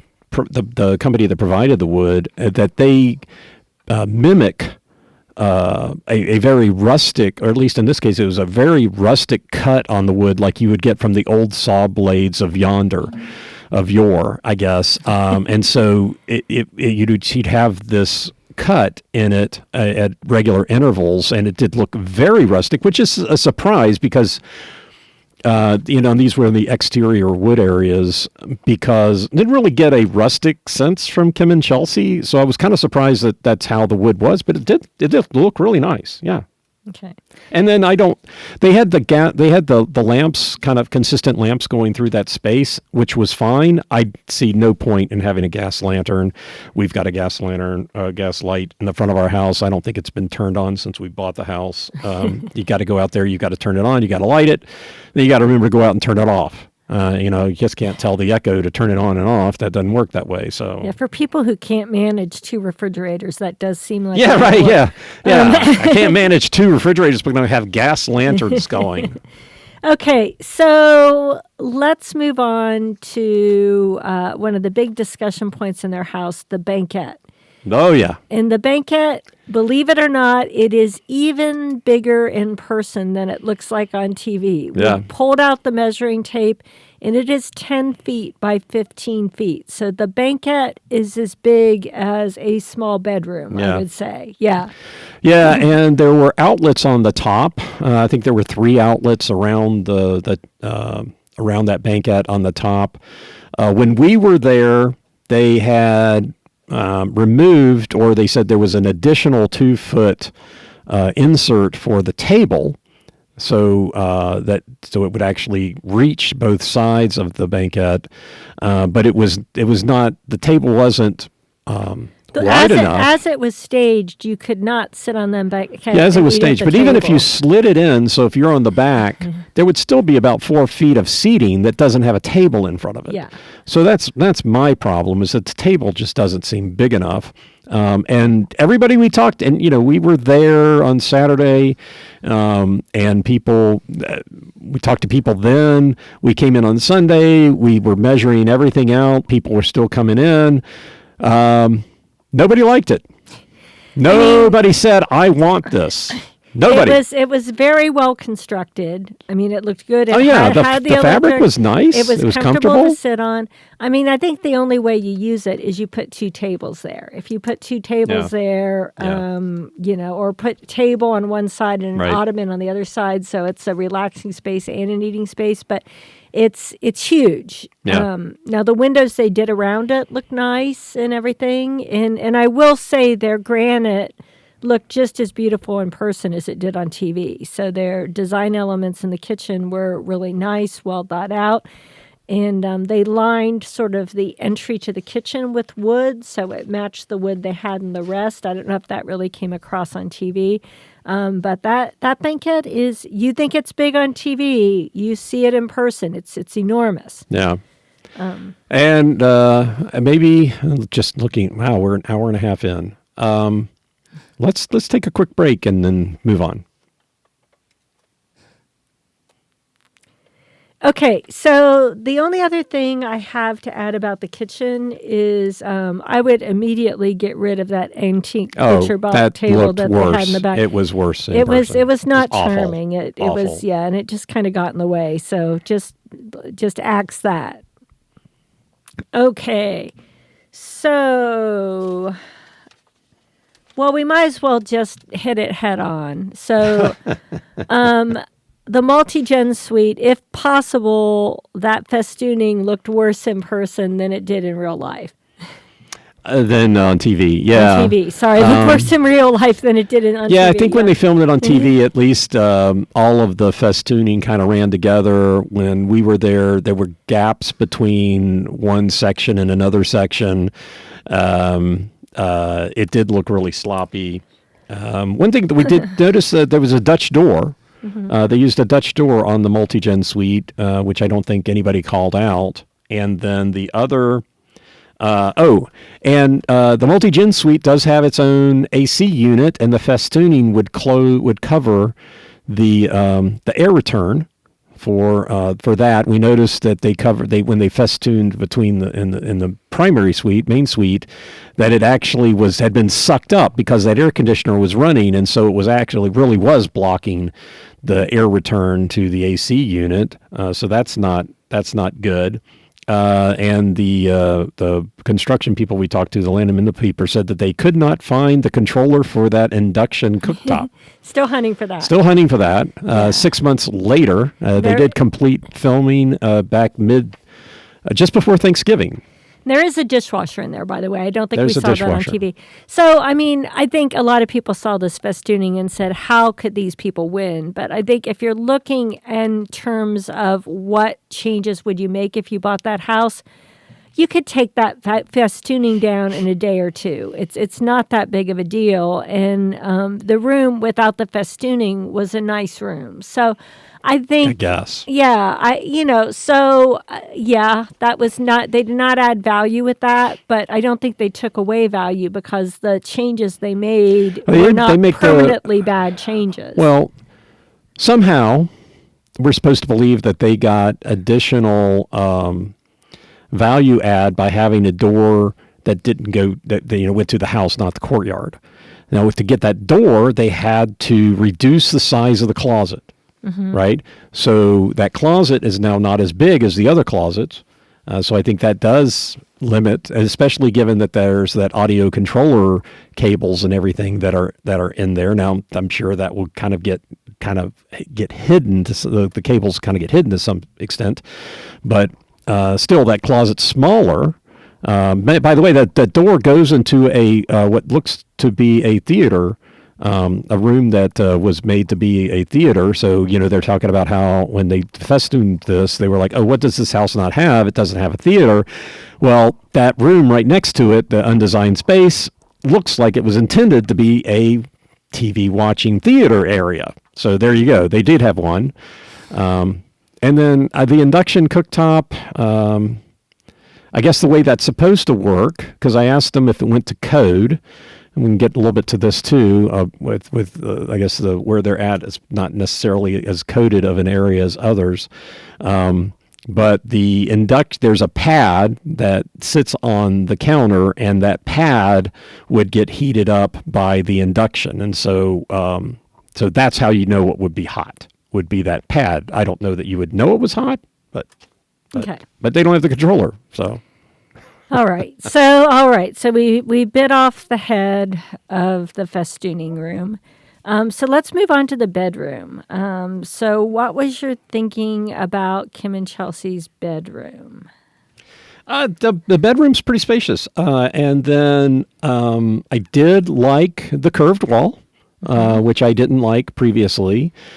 The nightstands are built in, which is Added value. Added value, yeah. I don't. What did they said they didn't want their bedroom to look like a hotel room, but then they put a desk in it, which is exactly what you get in most. I think the Property Brothers called it a vanity, but it's a desk because there's a vanity somewhere else, but then that looked weird.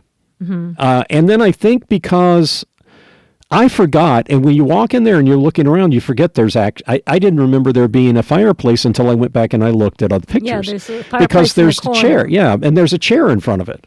So if you're in the bed, the staging keeps you from being able to see the offset fireplace. It kind of gets lost because they didn't want it centered. They wanted to have this desk. So, and then I'm not a fan of the bedside lights being across the room, which was the case in every bedroom anyway. But these guys, it was the same. They had those lights that hung down way too low, which is easy enough to do, easy enough to raise them up. But, Okay. and then the festooned hallway looks bad and blocks the AC return or the air return. Well, I'm going to have to call out their closet as being the most usable closet of all of them, right? They had at least 33 feet of hanging space. 24 of that was half hanging, which is really what you need the most of, but they had 6 feet of full, which I think for most women, more unless you go to a lot of balls or something like that, you don't really need more than 6 feet of full hanging. 9 feet of shelves, a big shoe area, a large island, and they had a big vanity in there. So I feel like, if you're just counting, can the closet serve to store my clothes effectively? I think theirs was the best closet, and you could actually reach the hangers, so that was cool. And one thing that I think maybe gets alluded to, maybe does on the TV show, was that they took room from the closet to put the shower, because they put the shower over where the toilet was. So, but then there's kind of a cutout in the closet, and they took that cutout away from the closet and put that into the shower. So even though they took some room from the closet, they still had a really, really nice closet, big island and everything. Yeah. I mean, granted, the rotunda added room to the closet, but yeah, they did take some space away, which none of the other teams did. The bathroom's still really tiny. Well, I mean, let's talk about the bathroom. We already alluded to the bathroom, that like you walk in and there's the tub, and maybe you like the tub as the centerpiece of the bathroom, maybe you don't. But I think the fact that the bathroom is very wide and then not very deep makes that tub like you're practically in the tub when you walk in the bathroom. Felt like you would trip over it. Yeah. Now, their shower was enormous. Yep. It was really big, nice big niche, good controls in the shower. Very, very cool shower controls. I hadn't seen controls like that, so I was impressed. But not particularly beautifully designed, I would say. No. Just kind of neutral, which is fine. The only thing that really saved their bathroom was that antique fireplace. That was the only interesting design element. But I mean, I would say if I bought Kim and Chelsea's house, the one space that I would really need to fix would be the bathroom. The master bathroom just isn't right. It's the space is not used well. Okay. So the fireplace as a standalone was interesting. I did have to laugh. Apparently, the candles that they had in there had burned down to where the wax was dripping down the outside of the fireplace. So for this weekend, they didn't bother to refresh the candles, the same candles that had been there since it got designed. So that was funny. And then the RV garage really is almost an extension of their bedroom space, right? Because you can walk right into that garage through their closet. I would say differences between on TV. I would say the cement floor is still kind of off-putting because it does feel like kind of a nice wellness space. The juice bar, the sauna is big, the shower, the sort of wellness space where they have the cold plunge in the deck. That room is pretty nice because they actually put windows in, like we talked about, and then we put the low-hanging light fixtures, and then it does open up on the end. So I would say, other than the floor not being fixed, their garage was the least garage-like of any of them. Yeah, one thing I didn't get, when you opened up the door to the sauna, the heating element for the sauna was right there on your left. It seemed like you would kind of almost be brushing against it, and I don't know why the sauna didn't have it on the other side, because the door's on the left, and if it'd been on the right, wouldn't have quite have that much of an issue. But they had the shower and everything, but they didn't have any hooks, any place where you would like hang up a towel or a bathrobe. Nothing inside it, nothing outside it. And then looking into the cold plunge, it didn't necessarily look like it was very deep. So I'm not actually sure the average person could submerge themselves in the water because of that. So, but we didn't try it out. We didn't try it. It was running, and people said it was cold. Okay. So. And then their wellness retreat in the backyard went right out to the pool, which they had in the corner by the RV garage. I thought their backyard, you could just sit out there and relax all day. You're in there. It felt calm. It felt peaceful. It was not cluttered with a bunch of furniture and overhangs like some of the others were. Their pool deck was really nice, and it was built so that you had a great view of the mountains. The bocce ball court, big. Yeah. But but it wasn't like rock, so you still had the sense that you had a lot of space in the yard. And then they had that big bench next to the bocce ball court. That was pretty comfortable. We tested it out. And then you did have a beautiful view from over there in that cabana in the corner. Mm-hmm. So, it looked pretty much like what was on TV, but I don't think on TV you got the sense of how well and how thoughtful they were about using the views, and also just how sort of peaceful and calm it was to be out there in that backyard. Yeah. I mean, we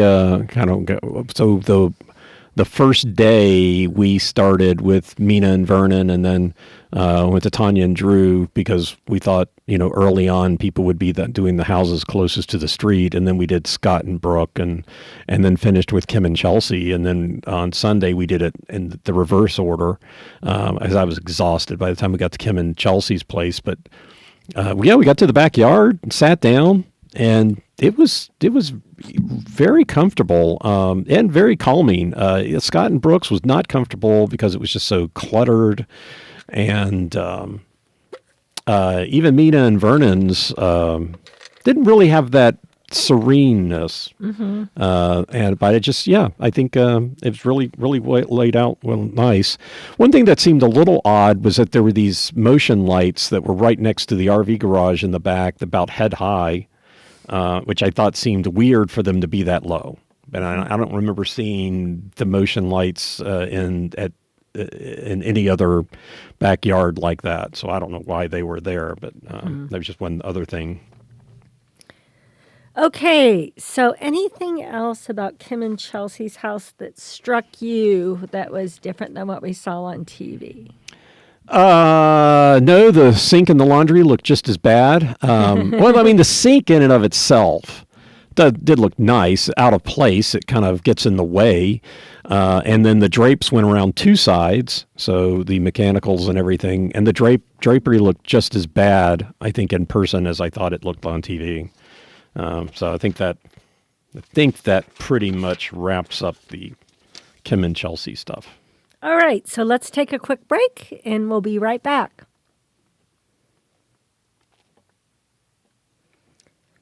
Okay, so pretty much everyone that we met at this event, the only team that, well, there were two teams that people kept saying should have won. A lot of people were in the Mina and Vernon camp because they saw all the appliances and stuff that they added. And there were a lot of people in the Scott and Brooke camp. Yeah. Not many people said that. I didn't hear anybody say they thought Kim and Chelsea was the right choice. And I also didn't hear anyone say Taniya and Drew should have won. No. Got a lot of, I can't believe Kim and Chelsea won. Can you tell us why or how? And it wasn't like people with Mina and Vernon, they thought they would win. It wasn't like anybody thought they should win. Okay. But they, so it was like, oh yeah, we thought they'd win because of all the added value, not that they had the best house. It consistently, when people said what house did you want, it was Scott and Brooke. Yeah. I don't think I got any other answer from anybody. Which is interesting because when we were in Utah, there were people who were advocates of all four of the houses. Right. Yeah. We got in trouble with somebody that really liked the Old Kids on the Block. They still listen to their music, still think it's great, and they thought their house was the best. And then Cole and Chelsea had people that were adamant that was the best house. And then there were people here in Utah that were still mad that the Team Aloha didn't win. Yeah. Yeah. I mean, you bring up the Utah season, and they were still mad that Tristan and Kamahai did not win. And then, obviously, we liked Michelle and Allison's house. So there were a lot of people like that too, but not this time. Now, granted, the number of people at this event, not probably a lot, 4 times as many people. I mean, if they had 3,000 people in Utah, they had more than 3,000 people like in the morning in Utah. So there were a lot more people to poll and to get opinions from. But yeah, it was notable that nobody wanted to defend Kim and Chelsea winning, and nobody spoke up for Taniya and Drew. Okay, so to make the case for Kim and Chelsea, I felt very calm inside of their house, very calm in their backyard. I thought the space was very creative and interesting. And if I bought that house, if I think about what I would need to change, definitely I would make some adjustments to the master bathroom and take down the festooning. But other than that, I thought the rest of the house was really good. And there would be changes that I would make to Scott and Brooke's house. I mean, for sure, I would get rid of those bunk beds. And the closet needs to be redesigned so that the things are not so high. So, when you think about what would you have to change to live in this house, and definitely Scott and Brooke's backyard would have to be adjusted. So, well, okay, so just kind of covering some of the things that we talked to Landon Miller about, this area is zoned as rural, which means they can pretty much get away with anything they want. But we asked specifically about the RV garage, and we learned a couple of things. One is that it's considered additional space, but it is not considered square footage for the house. So we think that little distinction probably went against Mina and Vernon spending all that money on the RV garage to turn it into a suite, because it cannot be considered part of the house. It cannot be listed as an extra bedroom and bathroom. Right. It's just livable space, it's additional livable space, but not square footage on the house. Yeah. Right. Mm-hmm. And then the other question was, when you're valuing an RV garage, is it not valued to the level of turning it into something else, like Kim and Chelsea did say? And kind of got a mixed response. He felt like that there were some instances where the RV garage would provide additional more appraised value, and circumstances where they would not. So to me, it kind of seemed like in that particular case that the teams that kept it closer to an RV garage didn't get the value out of it because of the additional value add that Kim and Chelsea did to that. Mm-hmm. So it seemed like Kim and Chelsea's use of the RV space got more benefit than what Mina and Vernon did. And just because of the way Or Scott and Brooke. Taniya and Drew, I mean, Yeah. because they left it as an RV garage. But, there was an enhanced or a change made to the RV garage that Mina and Vernon did, and then a change made to it because you couldn't use it as an RV garage with Kim and Chelsea or Mina and Vernon, and that because and so it seemed like the value add from Kim and Chelsea would have been higher than Mina and Vernon. They did not get the return on that spend that they had hoped for because of zoning or the particular way it's classified. Mm-hmm. So that's kind of where we were at. I think the main issues, right? But Landon Miller told us that he was not personally involved in the appraisal, right, so he yeah. doesn't know exactly how that all went down. Yeah. You want to talk a little bit about some behind-the-scenes TV magic, Stephen? The TV, sure. Well, I love TV magic. TV magic. So apparently these houses were actually built between May and October, framed up and drywalled. And it definitely, although they didn't explicitly tell us this, it was pretty clear that the designers ordered materials and saw the blueprints before they first stepped into the houses. Because I mean, we know that there's no sense, but it was July. Mm-hmm. It was so they were this builder was considered for season 6. But then they decided to go to Utah. Interesting because, the season 6 people thought they were going to be in season 5 and they got pushed off a season. Landon Miller got pushed off of season 2. He technically, or actually has 4 employees. I don't know how many Hamlet Homes has, but more than 4. He has a lot of trades. And so, therefore, I mean, they've got to have all these relationships in order to get stuff like this done. But they came back to them in July of 2025 and said that they were going to do it. At that point, he didn't even own the property. Mm-hmm. So he had to find the property, get the permits, and start building. I think my notes say they started building September 15th, and they ended the building, or was it the ending the show ended the week before Thanksgiving.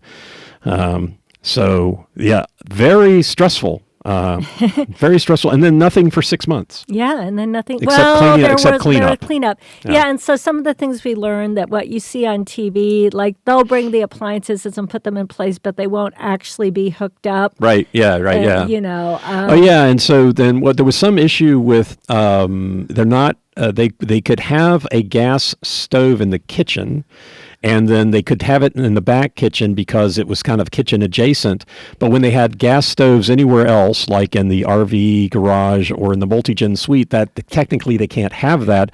So they may have put in a gas stove, and then Landon Miller came back later and put in an electric stove because they couldn't have a gas stove in those places. So a lot of times they may put one type of appliance someplace and then, but it not be hooked up. Like you said, not hooked up. They just kind of slid it in, and so then after the show's performed, then they slide it back out and hook it up. Yeah, and apparently there's a lot of cleanup that has to take place after the judging because they do this all. I mean, they really do the work on the houses in 7 weeks, like it says on the show. They may order things ahead of time to have the lead time, but the work takes place over that time span. So obviously, there's going to be a few things that they have to go back and kind of rework a little bit after they do the judging. And then I think the other thing that we heard, both from Landon Miller and the employees that we talked with, is that they really loved all the teams. They thought they were great people, very nice, wonderful to work with. They had really nice things to say about Ty. They thought he was a great guy. So, I mean, it sounds like, we had a good group of people, nothing negative to say about any of them, and said that they all contributed to the design work this year. Yeah, and they stayed in hotels when they were in town. They weren't there every day. Obviously, but yeah, when they were around, they stayed in hotels. Well, I mean, they had to set up something in Utah because there was nothing really that close. Yeah, but and I think there were trailers where they had like dressing rooms and what have you to get ready for shooting. But but overall, it sounds like it was a good experience. It feels like the people there were real happy that they did it, but also pretty worn out after this whole process. Yeah, Landon said he'd do it again. I guess he said they wanted to be designers on the next show, though. I did have to laugh that that little cul-de-sac is the Smoky Rock Estates. I wonder if that's where Smoky Kim Rock and Estates, Chelsea yeah. got the idea for their theme. I don't know. And then what the garages both looked like they were 2-car garages. Yeah. So anyway, that's it for this season of Talk the Block. If you have any other questions about what we saw in Utah, I think we're going to try to put some of the many photos that we took up on Instagram. So if you want to see up close some of the things that we talked about, hopefully we have good shots of those.